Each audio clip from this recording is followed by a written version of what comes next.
إن الحمد لله نحمده ونصلي على رسوله الكريم أما بعد أعوذ بالله السميع العليم من الشيطان الرجيم بسم الله الرحمن الرحيم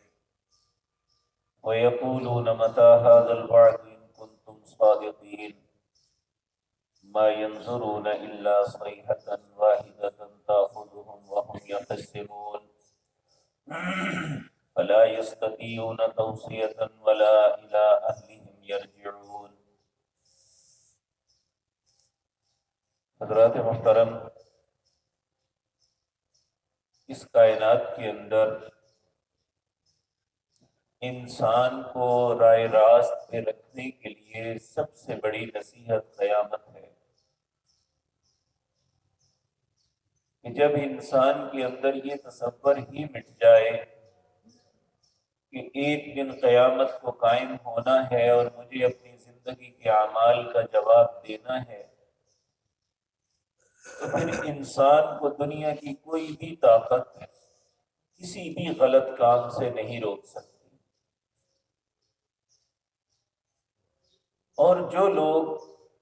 قیامت کے متعلق شک اور شبہ کا شکار ہیں، اور بہت سے لوگ ایسے ہیں جو سرے سے ہی قیامت کے انکاری ہیں، ان کا نظریہ یہ ہے کہ انسان جب مر کے مٹی ہو جائے گا دوبارہ کس طرح ممکن ہے کہ اسے دوبارہ زندہ کیا جائے۔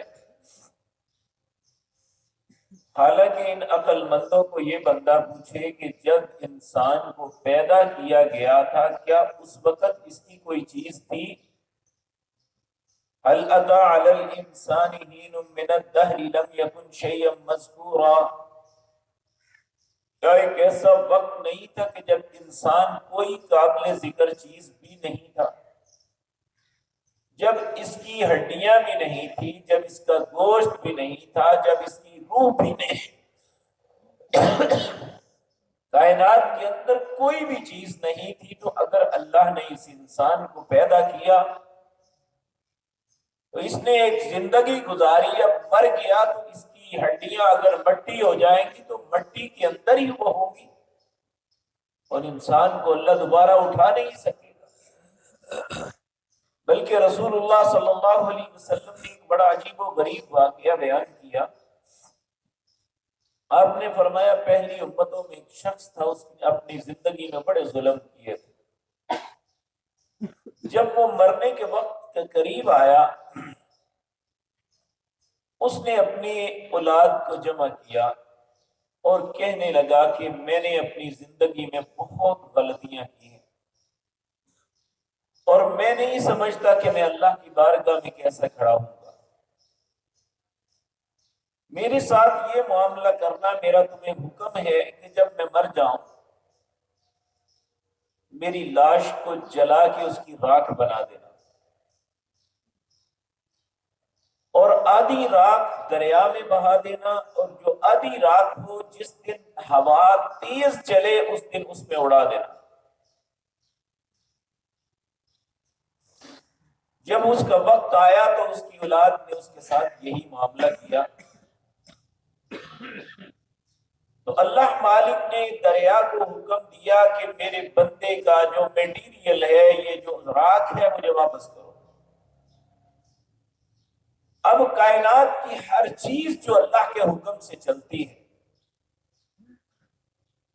اس نے اس کی راکھ کو ایک جگہ اکٹھا کیا، ہوا کو حکم دیا، ایک ایک ذرہ اکٹھا ہو کے جب آیا تو اللہ نے اسے اپنے سامنے کھڑا کیا اور پھر پوچھا کہ اب بتا۔ یعنی یہ بات بتاتی ہے کہ اللہ سے بھاگ کے کوئی کہیں نہیں جا سکتا، لیکن ہمیشہ اہل کفر نے اور منافقوں نے ہمیشہ یہ کہا، انبیاء سے بھی اور آج بھی یہی سوال ہے، وَيَقُولُونَ مَتَىٰ هَٰذَا الْوَعْدُ إِن كُنتُمْ صَادِقِينَ، یہ کہتے ہیں یہ وعدے کا دن کب آئے گا، اگر تم سچے ہو تو لے آؤ۔ اللہ رب العزت فرماتے ہیں مَا يَنظُرُونَ إِلَّا صَيْحَةً وَاحِدَةً، کہ تم نہیں دیکھتے کہ وہ اچانک ہی تم پہ آن پڑے گی؟ رسول اللہ صلی اللہ علیہ وسلم نے فرمایا ایک شخص اپنے جانور کا دودھ دھو رہا ہوگا، ابھی وہ فارغ نہیں ہوگا کہ قیامت قائم ہو جائے گی۔ ایک شخص کپڑے کی خرید و فروخت کر رہا ہے، ابھی دونوں میں سودا طے نہیں ہوگا کہ قیامت قائم ہو جائے گی۔ ایک شخص اپنے حوض کو لیپ رہا ہے، ابھی اس نے اپنا کام مکمل نہیں کیا ہوگا کہ قیامت قائم ہو جائے گی۔ ان کانت الا صیحۃ واحدہ، وہ ایک ہی چیز ہے جو سب کچھ ملیا میٹ کر دے گی، سب کچھ ختم ہو جائے گا۔ ان کانت الا صیحۃ ما ينظرون الا صیحۃ واحدۃ تاخذهم وهم يخصمون۔ العیاذ باللہ، اللہ رب العزت فرماتے ہیں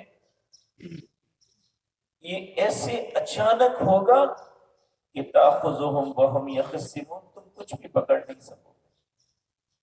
فلا يستطيعون توصیۃ، پھر تمہارے اندر یہ طاقت نہیں ہوگی کہ تم کوئی وصیت بھی کر سکو۔ ولا الى اہلہم یرجعون، نہ اپنے اہل و عیال میں واپس لوٹ سکو۔ اور جب یہ سارا معاملہ اتنا اچانک ہے، بلکہ حقیقت بات تو یہ ہے کہ جب انسان کی موت کا وقت آتا ہے اس کی قیامت قائم ہو جاتی ہے۔ ہم تو اتنے کمزور اور بے بس ہیں، چھوٹی سی تکلیف آ جائے تو ایسے ہوتا ہے جیسے اب جان نکل جائے گی، اور ایسے حالات میں انسان کے سامنے سب کچھ ہونے کے باوجود اتنی بے بسی ہے کہ انسان کچھ بھی نہیں کر پاتا۔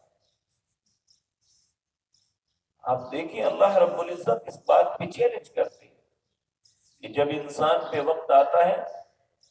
تو پھر کوئی دم جھاڑے والا، کوئی ڈاکٹر، کوئی حکیم کچھ بھی نہیں کر سکتا،